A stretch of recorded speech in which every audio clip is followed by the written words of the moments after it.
Assalamualaikum warahmatullahi wabarakatuh. Introduce myself Andi Wahyudi with NPM 22411201. So to the topic manajemen keuangan internasional. Manajemen keuangan internasional adalah bidang yang menentang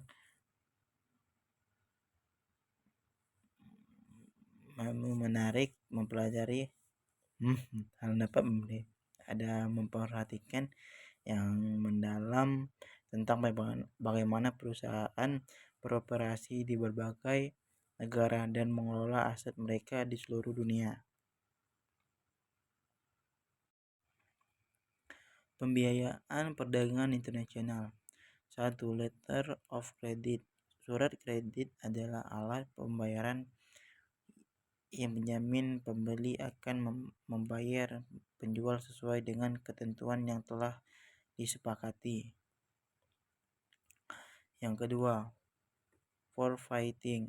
Forfaiting adalah bentuk pembiayaan perdagangan yang memungkinkan eksportir untuk menjual tagihan mereka kepada lembaga keuangan. Yang ketiga, factoring.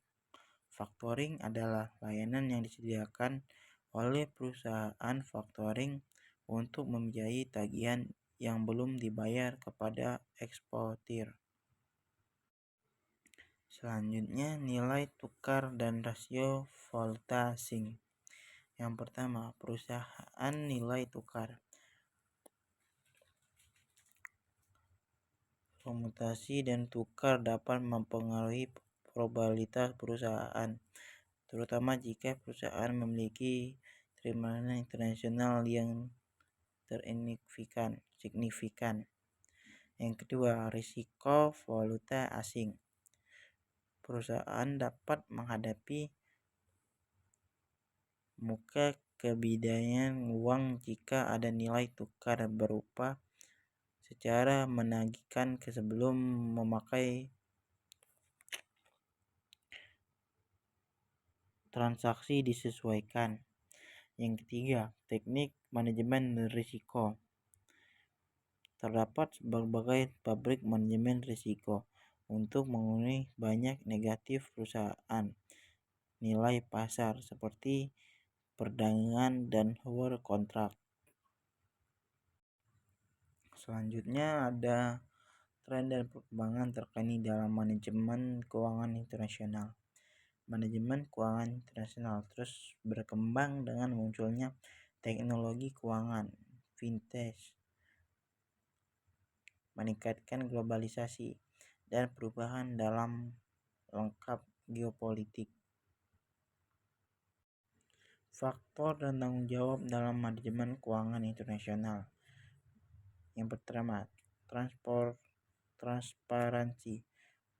Mempromosikan transparansi dalam semua kegiatan keuangan yang mematuhi standar etika dan hukum internasional. Selanjutnya, tanggung jawab sosial. Mempertimbangkan dampak sosial dan lingkungan dari keputusan keuangan. Mempromosikan praktik bisnis yang berkelanjutan. Sistem pembayaran internasional. Transfer bank adalah metode pembayaran internasional yang umum digunakan untuk pengiriman dan antar bank di berbagai negara. Surat kredit adalah jaminan pembayaran dari bank kepada penjual yang mengurangi risiko bagi penjual dalam transparansi internasional. Yang ketiga, kartu kredit dan debit. Kartu kredit dan debit semakin banyak digunakan dalam transaksi internasional, dapat memberikan kemudahan kecepatan pembayaran. Selanjutnya, perencanaan keuangan internasional. Perencanaan anggaran. Menentukan alokasi dalam dan pengeluaran secara strategis. Perkembangan perbedaan nilai tukar dan budaya. Selanjutnya, perencanaan pajak. Mengoptimalkan beban pajak dengan mengandalkan perjanjian pada manajemen dan strategi perencanaan pasar global. 3. Perencanaan investasi dapat investasi yang sesuai dengan profil risiko, tingkat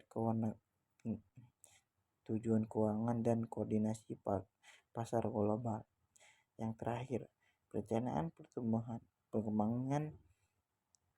pengembangan geografi untuk memperjuangkan operasi dan membutuhkan bisnis di pasar internasional. Selanjutnya, investasi internasional. Direct investment adalah investasi yang dilakukan dengan tujuan untuk mengendalikan aset atau perusahaan di negara lain. Selanjutnya, portfolio investment adalah investasi yang dilakukan dalam saham, obligasi, dan aset keuangan lainnya di negara lain. Yang ketiga, foreign direct investment adalah bentuk investasi langsung yang memberikan kontrol atau pengaruh yang signifikan terhadap perusahaan yang diinvestasikan.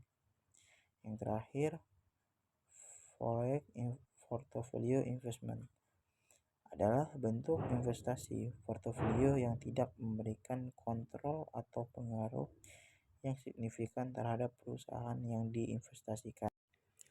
Selanjutnya ada lingkungan keuangan global. Yang pertama, faktor ekonomi. Perubahan dalam pertumbuhan ekonomi singkat, inflasi, dan suku bunga dapat memengaruhi keputusan investasi dan pendanaan perusahaan. 2.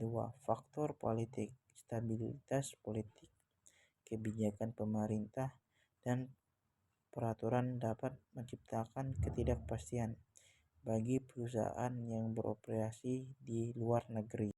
Faktor hukum. Perbedaan hukum dan regulasi di berbagai negara dapat mempengaruhi struktur perusahaan, operasi, dan manajemen aset.